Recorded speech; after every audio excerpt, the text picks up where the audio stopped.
आज राज्याचा आर्थिक पाहणी अहवाल सभागृहामध्ये सादर केला जाणार। लाडकी बहीण योजना आणि इतर योजनांसाठी मोठ्या प्रमाणात खर्च झाला असून अहवालातून राज्याची आर्थिक परिस्थिती स्पष्ट होईल। राज्यपालांच्या अभिभाषणावर आज विधानसभेत मुख्यमंत्र्यांचं उत्तर। यावेळी अनेक राजकीय आरोपांनाही मुख्यमंत्री उत्तर देणार। आमदार अनिल परब यांनी केलेल्या वक्तव्यावर सत्ताधारी आक्रमक। राज्यपालांबाबत अपमानास्पद शब्द वापरल्यानं सत्ताधारी आंदोलन करणार। आज सकाळी सत्ताधाऱ्यांचं परब यांच्या विरोधात आंदोलन।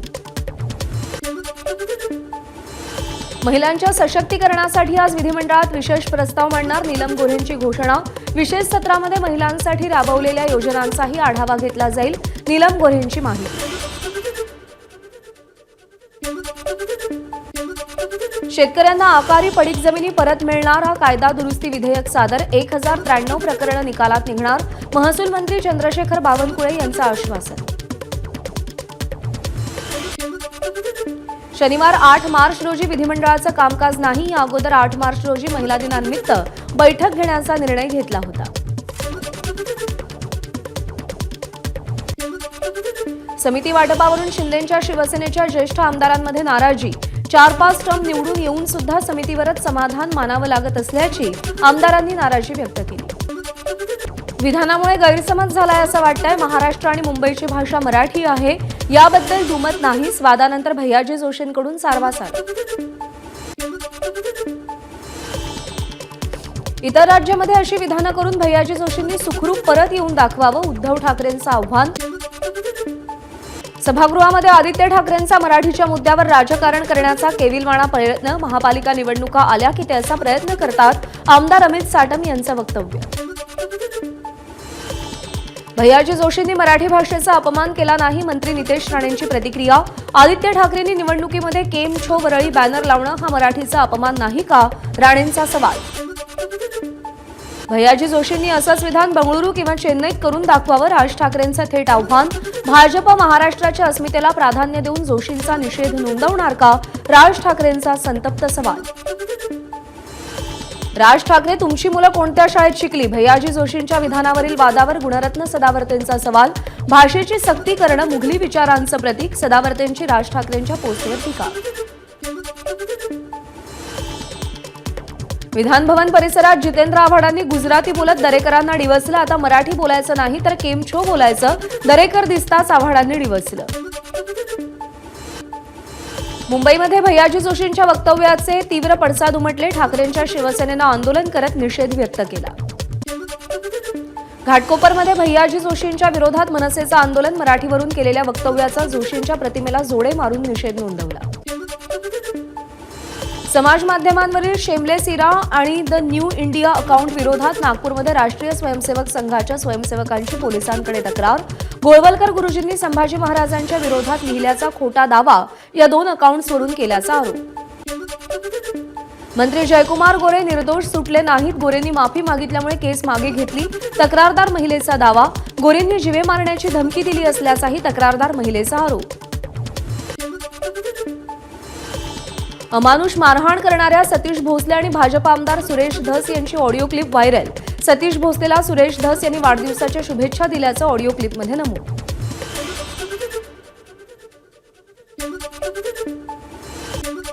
संतोष देशमुख यांचे फोटो व्हायरल झाल्यानंतर वैभवीला अश्रू अनावर। आरोपी मारहाण करताना हसत होते हे अत्यंत दुर्दैवी। वरच्या व्यक्तीचा हात असल्याशिवाय एवढं करणं शक्य नाही। वैभवी देशमुखची प्रतिक्रिया। संतोष देशमुख हत्या प्रकरणातील फरार आरोपी कृष्णा आंधळेची हत्या झाली असावी। सामाजिक न्यायमंत्री संजय शिरसाटांनी भीती व्यक्त केली। सरपंच संतोष देशमुख हत्या प्रकरणी सोलापूरच्या करमाळ्यात कडकडीत बंद। आमदार धनंजय मुंडेंना हत्या प्रकरणात सहआरोपी करण्याची सकल मराठा समाजाची मागणी। लातूरच्या अनंतपाळमध्ये सरपंच संतोष देशमुख हत्या प्रकरणाच्या निषेधार्थ कडकडीत बंद। आरोपींना फाशीची शिक्षा झाली पाहिजे, गावकऱ्यांची मागणी। महापुरुषांचा अपमान केला नाही। छत्रपती शिवरायांबद्दल वादग्रस्त बोललो नाही। निलंबनाच्या कारवाईनंतर सपा नेते अबू आझमींचा माझाला स्पष्टीकरण। सपा आमदार अबू आझमींच्या औरंगजेबावरील वक्तव्यानंतर वातावरण थापलं। छत्रपती संभाजीनगरमध्ये औरंगजेबाच्या कबर परिसरात पोलीस बंदोबस्त तैनात। जितेंद्र आव्हाड यांनी उपमुख्यमंत्री एकनाथ शिंदेंची भेट घेतली. मतदारसंघातील कामासंदर्भात भेट घेतल्याची माहिती. मंत्री पंकजा मुंडेंनी धनंजय मुंडेंची भेट घेतली. धनंजय मुंडेंच्या राजीनाम्यानंतर पहिल्यांदाच दोघांमध्ये भेट. रायगडच्या पालकमंत्री पदावरून महेंद्र थोरवेंनी सुनील तटकरे आणि अदिती तटकरेंबाबत खालच्या पातळीवर टीका करणं बंद करावं. आनंद परांजपेंचं वक्तव्य. महेंद्र थोरवेंविरोधात राष्ट्रवादीचे कार्यकर्ते आक्रमक. थोरवेंनी सुनील तटकरेंबाबत केलेल्या वक्तव्याचा निषेध केला.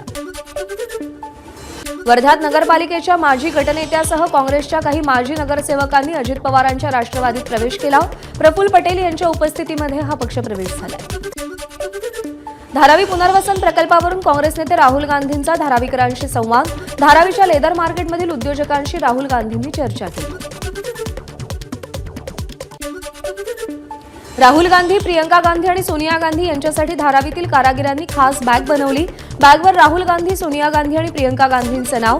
राहुल गांधींसाठी पॉकेट डायरी आणि चष्म्याचं कव्हरही बनवलं. विधान परिषदेमध्ये आमदार प्रसाद लाड यांनी मुख्यमंत्री देवेंद्र फडणवीस यांच्यावरती कविता सादर केली. राज्यपालांच्या अभिभाषणावर बोलत असताना लाड यांनी कवितेच्या माध्यमातून फडणवीसांचं कौतुक केलं. सचिन वाझेला दिलासा देण्यास हायकोर्टाचा नकार. अँटेलिया स्फोटक आणि मनसुख हिरेन हत्याकांड प्रकरणातील अटक कायदेशीर असल्याचा न्यायालयाचा निर्वाळा. टोरेस फसवणूक प्रकरणावरून गृहराज्यमंत्री योगेश कदम यांची विधान परिषदेत मोठी घोषणा. विशेष यंत्रणांच्या माध्यमातून फसवणुकीसंदर्भातील गुन्ह्यावर लक्ष ठेवणार. नवीन शाखा तयार करणार. मुंबई पालिकेच्या नालेसफाई निविदा प्रक्रियेमध्ये मोठा घोटाळा. मनसे नेते बाळा नांदगावकर यांचा आरोप. घोटाळा प्रकरणी मुख्यमंत्री फडणवीसांसह मुंबई महानगरपालिका आयुक्तांना पत्र दिलं. नांदगावकरांची माहिती. पुणे पालिकेसमोर मनसेचं क्रिकेट खेळत आंदोलन. शहरातील मैदानं खेळासाठी सुरू करा. आंदोलन करत मनसेची मागणी. मुंबईमध्ये धुळीचं प्रमाण वाढल्यानं आरोग्याच्या समस्या वाढतायत. सरकारनं या संदर्भात वेळीच पावलं उचलावी. सुनील प्रभूंची मागणी. गोरेगावमध्ये 33,000 घरं उपलब्ध होणार. मोतीलाल नगर पुनर्विकासाचा मार्ग अखेर मोकळा. खासगी विकासकाकडून प्रकल्प करून घेण्यास म्हाडाला हायकोर्टाची परवानगी. ससून रुग्णालयातील वर्ग 4 मधील कर्मचाऱ्यांची भरती प्रक्रिया 8 दिवसात होणार. वैद्यकीय शिक्षण राज्यमंत्री माधुरी मिसाळ यांची विधानसभेत माहिती. अनेक वेळा यापूर्वी देखील पाठपुरावा करण्यात आला होता. पश्चिम रेल्वेच्या तिकीट तपासणी पथकानं एप्रिल 2024 ते फेब्रुवारी 2025 या कालावधीमध्ये फुकट्या प्रवाशांकडून 134 कोटी 28 लाखांचा दंड वसूल केला. एसी लोकलमध्ये फुकट्यांकडून 1 कोटी 90 लाख रुपये वसूल केले. मुंबईमध्ये सोशल डेमोक्रेटिव्ह पार्टी ऑफ इंडियाच्या कार्यालयावर ईडीची कारवाई. एसडीपीआयचे राष्ट्रीय अध्यक्ष MK फैजी यांना 3 दिवसांपूर्वी ईडी अधिकाऱ्यांनी अटक केली आहे. मनी लॉन्ड्रिंग प्रकरणी 11 एसडीपीआय केंद्रांवरती ईडीचे एकाच वेळी छापे. बोरिवली रेल्वे स्थानकावरती एक्सप्रेस गाडीतून पडणाऱ्या वृद्ध महिलेचे आरपीएफ जवानानं प्राण वाचवले. घटना सीसीटीव्हीत कैद. समाज कल्याण विभागाच्या परीक्षेला 2 ते 5 मिनिट उशीर झाल्यानं 5 उमेदवारांना प्रवेश नाकारला. विद्यार्थ्यांना अश्रू अनावर. जळगावातील गोदावरी अभियांत्रिकी महाविद्यालयाच्या परीक्षा केंद्रावरचा हा प्रकार. 12वीच्या परीक्षा केंद्रावर होमगार्ड दारू पिऊन ड्युटीवर आल्याचा आरोप. अकोल्याच्या पातुरातील सावित्रीबाई फुले महाविद्यालयातला प्रकार. पुणे पोलिसांची 17 बुलेट चालकांवर कारवाई. कर्णकर्कश सायलेन्सर पोलिसांकडून जप्त. चालकांकडून 30,000 रुपयांचा दंडही वसूल. नांदेड जिल्ह्यातील माहूर तालुक्यात रेती चोरांनी महसूल अधिकाऱ्यांच्या कारवाईमध्ये अडथळा आणला. हडसणी शिवारामध्ये रेती चोरांवर कारवाई करण्यास गेलेल्या महसूल खात्याच्या पथकांची रेती चोरांनी वाट अडवली. Video viral. सांगलीमध्ये घरपट्टी कराबाबत चर्चा करण्यासाठी माजी नगरसेवक, व्यापारी आणि महापालिका आयुक्तांची बैठक. घरपट्टीवरून माजी नगरसेवकांनी प्रशासनाला धारेवर धरल्यानं आयुक्तांचा बैठकीतून काढता पाय. जळगावमध्ये बिबट्याच्या हल्ल्यात 7 वर्षाच्या बालकाचा मृत्यू. बिबट्याच्या वावरानं परिसरात भीतीचं वातावरण असून बिबट्याला लवकरात लवकर जेरबंद करण्याची गावकऱ्यांची मागणी. वर्ध्याच्या आरबी वनपरिक्षेत्रामध्ये येणाऱ्या फेफरवाडा परिसरातील शेतशिवारात झाडावर चढलेल्या अस्वलाची सुरक्षित सुटका. आरबी वन विभाग आणि पीपल फॉर अॅनिमल्सनं सुटका करताच अस्वलानं जंगलात धूम ठोकली. उन्हाळ्याच्या झळा वाढल्यानं आणि रमजान असल्यानं कलिंगड, टरबूज या फळांच्या मागणीत वाढ. नवी मुंबई एपीएमसीमध्ये 40 ते 50 गाड्या कलिंगड आणि टरबूजाची आवक. कलिंगडाचा दर 12 ते 15 रुपये प्रति किलो तर टरबूजाचा दर 20 ते 30 रुपये प्रति किलो. सिंधुदुर्गामध्ये उष्णतेचा कहर. सलग 4 दिवस 39 अंश सेल्सिअस उच्चांकी तापमानाची नोंद. आंबा, काजू, मोहराला मोठा फटका. उत्पादकांची चिंता वाढली. नाशिकच्या तापमानात वाढ. उन्हाची तीव्रता वाढल्यानं नागरिकांच्या आरोग्यावर परिणाम. विदर्भामध्ये उन्हाच्या झळा वाढल्या. बहुतांश जिल्ह्यामध्ये पारा 35 अंशांच्या वर. वाशिमचा कमाल तापमान 37 अंशांच्या वर तर चंद्रपूरमध्ये तापमानाचा पारा 36 अंशांवर. पंढरपूर तालुका पोलिसांनी जप्त केली 147 किलो अंमली पदार्थ. या विरोधात अहिल्यादेवी चौकात पोलिसांची मोठी कारवाई. तिघांना अटक.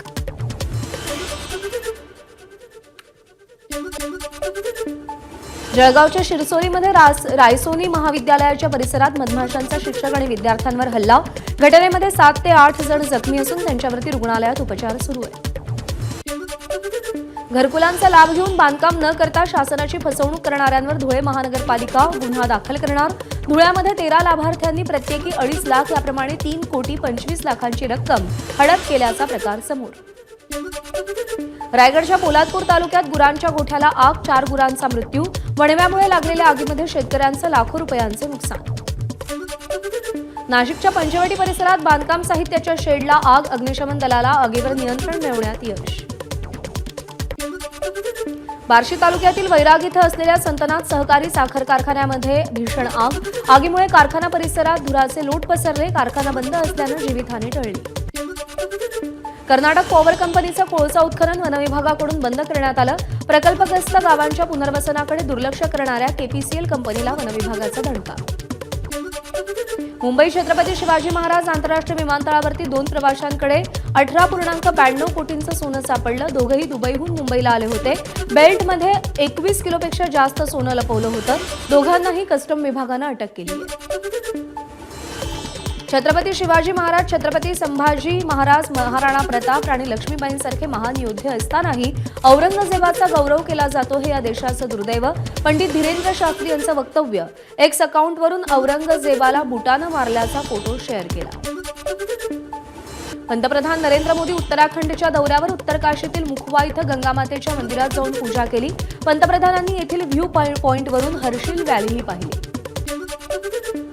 जागतिक अनिश्चितता असूनही 2025 ते 2031 या कालावधीत भारताचं सकल देशांतर्गत उत्पादन सरासरी 6.60% दरानं वाढण्याचा अंदाज. सामान्य मान्सून, आवाक्यात असणारी महागाई आणि सुलभ चलन धोरणामुळे भारतीय विकासाला चालना मिळण्याची अपेक्षा. क्रिसिलचा अहवाल. भाजपचे खासदार तेजस्वी सूर्या विवाहबंधनात अडकले. लोकप्रिय गायिका शिवश्री स्कंदप्रसादशी लग्न केलं. तेजस्वी आणि शिवश्री यांच्या लग्नाचे फोटो समोर. इस्लाममध्ये रोजा ठेवणं हे प्रत्येकाचं कर्तव्य. क्रिकेटर मोहम्मद शमीनं रोजा न ठेवल्यानं मौलाना शहाबुद्दीन बरेलवींची आगपाखड. शमीवर टीका म्हणजे पब्लिसिटी स्टंट. धर्मगुरू साजिद रशिदींचं बरेलवींना प्रत्युत्तर. छावाची बॉक्स ऑफिसवर घोडदौड सुरूच. प्रदर्शनाच्या 20व्या दिवशी 6,24,00,000चा व्यवसाय. भारतामध्ये 563,70,00,000चा व्यवसाय तर परदेशामध्ये 78 कोटी रुपयांचा व्यवसाय केला. बातम्यांच्या विश्वातला सगळ्यात मोठा मंच. एबीपी माझा, उघडा डोळे बघा नीट.